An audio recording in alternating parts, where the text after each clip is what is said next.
देश की बहस लगातार जारी है और मुद्दा आज आपसे और हमसे जुड़ा हुआ है। क्या चुनाव होंगे? ये तमाम पार्टियों ने कहा कि चुनाव जल्द से जल्द करा के खत्म कीजिए। इलेक्शन कमीशन ने बताया कि हर पार्टी चुनाव को जल्द कराने के पक्ष में थी, लेकिन क्या रैलियां भी जरूरी हैं? क्या डिजिटल रैली होनी चाहिए? इसी पर चर्चा कर रहे हैं डॉक्टर अनुपमा सोनी हमारे साथ, हमारी दर्शक जयपुर से जुड़ गई हैं। पूरी डिबेट आप सुन रही हैं। डॉक्टर अनुपमा सोनी, क्या आप कहना चाहेंगी? देखिए, जिस तरीके से लास्ट ईयर डेल्टा वेरिएंट इतने 4 गुना तेजी से ओमिक्रॉन इस बार फैल रहा है। पिछली बार भी जब डेल्टा वेरिएंट फैला था तो लेने के देने पड़ गए थे, हॉस्पिटल क्षमताओं से ज्यादा भर गए थे और इतनी मौतें हुई थी कि हम गिन भी नहीं सकते हैं।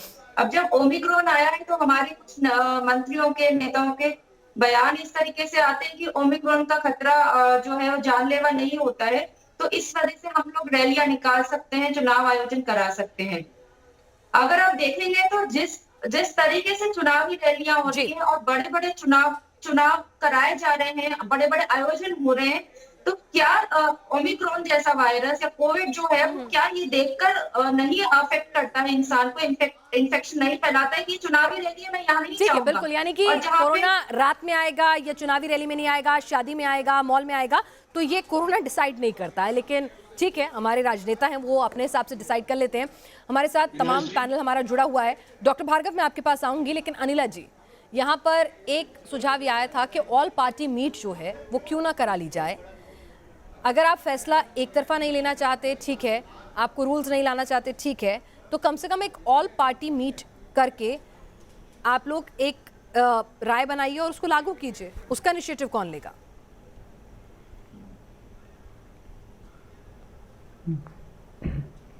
इनिशिएटिव लिया, इलेक्शन कमीशन ने अपने आप से इनिशिएटिव लिया। वो 5 राज्यों में जो गए हैं वहाँ पे जितने भी राजनीतिक दल हैं उनके साथ उन्होंने बैठकें करी हैं। वहाँ के जो पुलिस प्रशासन है उनके साथ बैठकें करी हैं। और फिर आपने देखा भी है कि जिस जिस प्रदेश में उन्होंने बैठक करी है उसके बाद पीसी भी करी है और आज भी पीसी उनकी हुई है। तो आपने देखा होगा कि जो जितने भी राजनीतिक दल हैं उनका क्या रुख रहा है। ठीक है, अभी मैं सुन रही थी समाजवादी पार्टी के प्रवक्ता बंधु को सुन रही थी। उनसे पहले जो हमारे जो इंडियन नेशनल कन्फ्यूज पार्टी के प्रवक्ता हैं वो भी काफ़ी कुछ बोल रहे थे। मैंने प्रश्न पूछा था उनसे महाराष्ट्र के बारे में, उसको वो पूरी तरीके से डॉज कर गए, उन्होंने कोई उत्तर दिया ही नहीं। और जमई साहब, मुझे ये बता दें कि अखिलेश यादव जी ने वैक्सीन ले ली? वैक्सीन ली अखिलेश यादव जी ने कि नहीं ली है? क्योंकि उन्होंने वैक्सीन नहीं ली है, अभी तक नहीं ली है। ये वही है जो भारतीय जनता पार्टी की वैक्सीन है, मैं नहीं लगवाऊंगा। एक बड़े राजनीतिक दल के चेहरे जो लाखों लाख भीड़ इकट्ठा करने का प्रयास करते हैं उत्तर प्रदेश में, गंभीर है। पिनाज इससे गंभीर बात है, मुझे आइडिया नहीं है पिनाज आप गंभीर बातों से आज बच क्यों रही हैं। अनिला जी तो खैर बड़ी है, नहीं, मैंने कोई गंभीर बात से नहीं बची। उन्होंने गंभीर बात कही कि अखिलेश जी ने वैक्सीन नहीं ली है। आप सुनिए, तो ली है कि नहीं आप बता दीजिए ना। आप तो सुन तो लीजिए, आप मेरी बात, गंभीर बातें कहिए। मेरी आप बात आप समझ नहीं रही हैं। मैं आज आपसे जो बात कह रहा हूं, आप कह रही हैं कि डिजिटल रैली से, डिजिटल प्रोग्राम से ही कोविड खत्म हो जाएगा। ये क्या रेशनल है, साइंटिफिक क्या रेशनल इसके अंदर? मैं आपसे ये कह रहा हूं कि 108, सुनिए ना, सुन लीजिए। मैं उठ जाऊं क्या यहां से? नहीं, आप बोलने दीजिएगा, बोलिए ना, सवाल का जवाब भी दे दीजिएगा। 12-17 में माननीय अखिलेश यादव जी ने पूरे उत्तर प्रदेश में नागरिकों के लिए, महिलाओं के लिए हमने 108 एम्बुलेंस बनाया। 11 महीने के ऊपर हो गए, उनका आज तक तनख्वाहें नहीं मिल रहा। उनमें जो ड्राइवर्स हैं, जो अटेंडेंट हैं, वो हड़ताल पे हैं। पूछिए अनिला जी से, जब हमारे लोग मारे जा रहे थे, शहीद हो रहे थे आपके कोविड की वजह से, भाई ठीक है, या आपने एम्बुलेंस में क्या दुश्मनी थी? समाजवादी पार्टी से आपकी दुश्मनी हो सकती है, हमें कोई दिक्कत नहीं। लेकिन जमोई साहब, अभी सवाल एक आरोप लगा है, एक गंभीर आरोप लगा है। अरे हाँ, बहुत बुरे हैं, पर एक आरोप लगा है, उसका जवाब तो दे दीजिए, जनता जानना चाहती है। ये बहुत गंभीर सवाल है। अखिलेश जी ने वैक्सीन ली है कि नहीं ली है? पिनाज, ये हत्या की बात है। पिनाज, ये हत्या की बात है, हत्या की बात। ठीक है, वो हत्या कर रहे हैं, हत्या की बात है। ये हत्यारे लोगों की मैं बात पूछ रहा हूं। अगर जनता को समझ में आएगी कि आपके आरोपों में दम है, तो जनता जवाब लेगी। एम्बुलेंस को आपने डिफंक क्यों किया? आप तनख्वाहें क्यों नहीं दे रहे? वो हड़ताल पे क्यों है? पे नहीं है, मेरी स्वास्थ्य सेवाओं पर नहीं है। अखिलेश जी ने वैक्सीन ली कि नहीं, ये जवाब देखिए, समझिए बात को। बड़ा आरोप लग रहा है, सफाई दे दीजिए। आप पीनाज स्टैंड कर लो जहां आपको स्टैंड करना हो। मेरे को कहीं स्टैंड नहीं करना है। ये मैं ही हूं। देखिए अब आप बहुत देर से बार-बार मुझ पे आरोप लगा रहे हैं। ये मैं ही हूं जिसने कहा कि हमारी एम्बुलेंस से क्या दुश्मनी है? ये मैंने ही कहा। सुनिए प्रेडप जमुई साहब, मैं बिल्कुल तमीज से आपके साथ पेश आ रही हूं और बराबर का मौका दे रही हूं। इसका मतलब ये नहीं है किसी भी पत्रकार को उठा के आप कुछ भी कहेंगे। समझ में आया आपको? मैंने आपको बराबर का मौका दिया। मैंने प्रधानमंत्री के लिए भी सवाल पूछे, मैंने योगी जी के लिए भी सवाल पूछे, मैंने सवाल ये भी पूछा कि एनडीएमए का चेयरमैन कौन है और क्यों नहीं वो फैसला ले रहे। मैंने पूछा पीएम केयर का पैसे क्या हो गया? आपको गुस्सा आ जा रहा है। हम पूछ रहे हैं एम्बुलेंसेस बंद क्यों हैं? आपको गुस्सा आ जा रहा है। गुस्सा तो अनिला जी को आना चाहिए। मैंने कहा अखिलेश जी ने हम आपकी इज्जत करते हैं पीनाज जी। आप डॉज क्यों कर रहे हैं? आपके गुस्से को मैं जायज समझता हूं। क्वेश्चन डॉज कर रहे हैं। आपको तब तो नहीं अच्छी लगी मैं जब मैंने अनिला जी से या फिर प्रेम शुक्ला जी से तीखे सवाल पूछे। मेरे पीनाज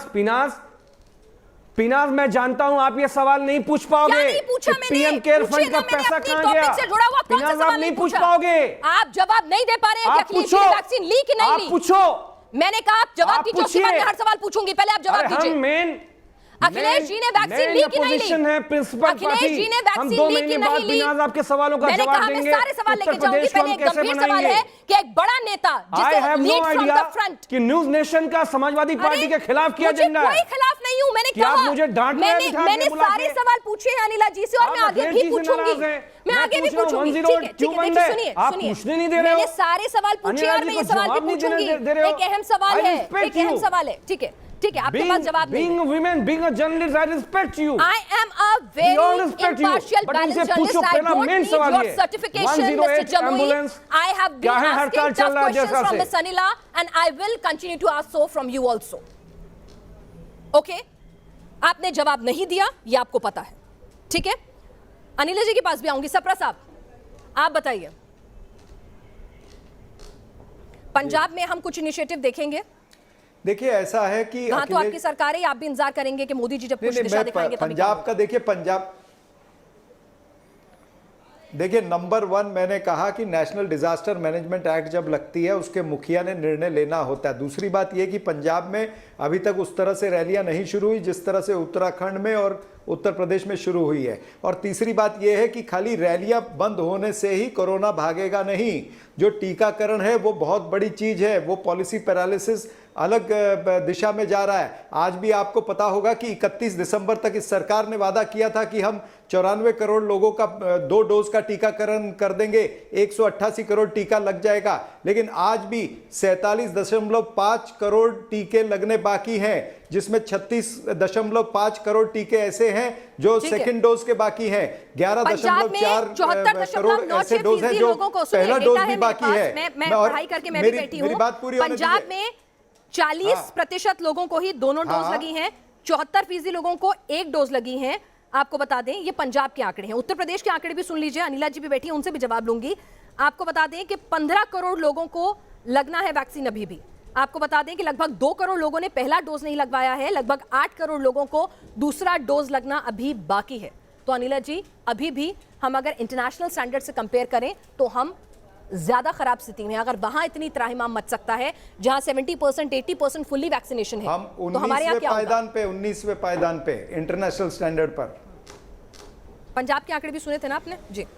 भाई कुछ कर लीजिए जी। देखिए जी, नहीं ये इंडियन नेशनल कन्फ्यूज पार्टी बिल्कुल कहीं कुछ नहीं करने वाली है। इन्होंने देश के लिए कभी कुछ नहीं किया, तो अब जहाँ जहाँ ये सत्ता में रहते हैं वहाँ पर भी लोगों के लिए कुछ नहीं करने वाली है। परंतु हाँ, मेरे देश ने या मेरे देश में अभी 130 करोड़ से ज़्यादा वैक्सीनेशन हो चुका है। ये अपने आप में एक रिकॉर्ड है। अगर देखा जाए पूरे यूरोप को मिला लीजिए, यूएसए को मिला लीजिए, तब जाकर कहीं भारत की आबादी के बराबर हो पाएंगे। और जिस तरीके से जिनको नहीं लगा है, जो रेशो खराब है, उस डेटा को हम कैलकुलेट नहीं करेंगे, सिर्फ पीठ थपथपाएंगे कि जो हो चुका है बहुत अच्छा हुआ है। अच्छा देखना, पॉजिटिव देखना, उस पर गर्व करना अच्छी बात है, लेकिन जो बुरा है उसको भी देखना होगा। नीला जी, राहुल देव जी, यहाँ पर एक ऐसी लाचारगी महसूस हो रही है कि जहां पर ना तो कोई इनिशिएटिव लेने को तैयार है, स्टेट भी अपने लेवल पे कुछ नहीं करना चाहती है। हर कोई ये कह रहा है कि भाई कहीं से कोई टपके और रूल बना दे, हम सब फॉलो कर लेंगे। ये रूल कौन बनाएगा? इस पर तो कई बार बात हो चुकी है। इनाज मैं भी कह चुका हूं और लोग भी कह चुके हैं कि चुनाव संबंधित सारे फैसले तो कुल मिलाकर सरकारें और चुनाव आयोग ही करता है, लेकिन अंतिम फैसला चुनाव आयोग को करना है। वो सारी सरकारों से, बाहरी विशेषज्ञों से, डॉक्टर भार्गव नहीं, से या राहुल जी, किसी से जैसे भी वो एक चीज मैं समझना चाहती हूँ, जैसे कि स्टेट अपने यहाँ कितने लोगों को इकट्ठा होने देंगी रैली में, रैली भी एक तरह का आयोजन ही है। तो जब तक चुनाव नहीं अनाउंस हो रहे हैं तब तक एक स्टेट अपनी तरफ से कॉल नहीं ले सकती है कि भाई इतने लोग ही हम इजाजत देंगे, परमिशन देंगे या नहीं बिल्कुल देंगे। ले सकती है, बिल्कुल ले सकती है। वो पहली चीज जो सरकारों से अपेक्षित है, करनी चाहिए उनको, कि वो जो भी अभी जहां भी भीड़ इकट्ठा हो रही है वहां पर मास्क अनिवार्य करे। मास्क न पहनना दंडनीय बनाए, यानी उस पर सजा होनी चाहिए, जुर्माना होना चाहिए। सारी राजनीतिक चाहे रैलियां हो या जहां भी लोग इकट्ठा हो रहे हैं वहां मास्क जरूरी हो। और राजनीतिक रैलियों में बड़ी जगहों पर लोगों की जांच होनी चाहिए। जांच ये सब हो सकती है, आजकल उनका टेस्ट हो सकता है, कम से कम उनके टेम्परेचर की जांच हो सकती है। डॉक्टर कई भार्गव कुछ उपाय कहना चाह रहे मौजूद हैं। हैं, जी, जिनका डॉक्टर सीमित करनी पड़ेगी। नाज जी, जी। तीन बातें हैं। संक्षेप में सर, टाइम की नाज जी, कमी है। तीन बातें हैं। एक, नियम सारे हैं, इम्प्लीमेंट कौन करेगा हमें नहीं पता। ये बॉल कभी इलेक्शन कमीशन में, कभी सेंटर में, कभी स्टेट में, तीनों जगह पे डाली जा रही है। दूसरी चीज, जितनी पॉलिटिकल पार्टी कहते हैं कि कॉमन आदमी की भी आवश्यकता है और जरूरत है और समझना चाहिए, तो क्या वो 2 लाख लोग जो आ रहे हैं ऐसी रैलीज में, क्या हम कहीं विफल हुए हैं कि 2 साल में भी हम इन 2 लाख चलिए लोगों को डॉक्टर भार्गव, इस वक्त एक कि ऐसी खबर आ रही है जो लेना बहुत जरूरी है और शायद ये तमाम पार्टियों के लोग और तमाम लोग जो हैं उनके लिए भी बहुत जरूरी है। आपको बता दें, ओमिक्रॉन से पहली मौत हो गई है देश में। कुछ दिन पहले नाइजीरिया से लौटा था ये शख्स, महाराष्ट्र में आया था और ओमिक्रॉन पीड़ित था, जीनोम सीक्वेंसिंग में पता चल गया था। तो यानी कि जो ओमिक्रॉन को हल्के में ले रहे हैं, प्लीज हाथ जोड़ के विनती है, सरकार, इलेक्शन कमीशन, कोर्ट, पार्टियां जब करेंगी तब करेंगी, लेकिन आपकी जान है, कम से कम आप मास्क पहनिए और जितना हो सके कोविड अप्रोप्रिएट बिहेवियर को फॉलो करें। आप सभी लोग इस पैनल में शामिल हुए, आपका बहुत बहुत शुक्रिया। और यहाँ पर 95% लोग कहते हैं क्या कोरोना काल में वर्चुअल रैली के नियम अब लागू हो जाने चाहिए, लेकिन लागू कौन, कैसे, क्या करेगा, ये अभी सस्पेंस है। इंतजार और उम्मीद यही है कि जल्द से जल्द लागू हो जाए। आज के लिए देश की बहस में इतना ही।